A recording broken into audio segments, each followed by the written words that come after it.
জয় যিশু। নীরবতার সময়, নীরবতার সময়, নীরবতার সময় হলো বিজয়ী খ্রিস্টীয় জীবনের গুপ্ত রহস্য।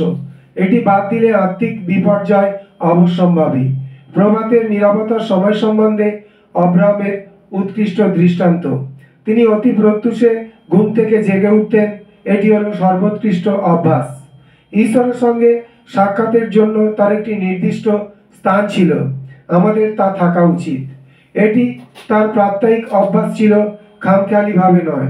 তিনি ঈশ্বরের সম্মুখে দাঁড়াতেন এবং অপেক্ষা করে থাকতেন যেন ঈশ্বর তার সঙ্গে কথা বলেন। নীরবতার সময়ের উপকরণ একটি বাইবেল একটি নির্দিষ্ট পরিকল্পনা মেনে বিশ্বস্তভাবে পাঠ করুন। এটি একটি নোট বই এবং কলম রাখবেন যেন ঈশ্বর বাক্য থেকে যে শিক্ষা লাভ করেন তা লিখে রাখবেন। প্রার্থনার অনুরোধ ও তার উত্তরের জন্য একটি নির্দিষ্ট খাতা রাখবেন। নীরবতার সময়ের জন্য একটি পরিকল্পনা করবেন। যদি সম্ভব হয় প্রতিদিন একটি সময় নীরবতা পালন করুন। একটি ছক অনুসারে এগোন। সম্ভব হলে অর্ধেক সময় পাঠ এবং বাকি অর্ধেক সময় প্রার্থনা করুন। গোঁড়ামি বর্জন করুন। আত্মার পরিচালনায় থাকলে প্রার্থনায় রত থাকুন।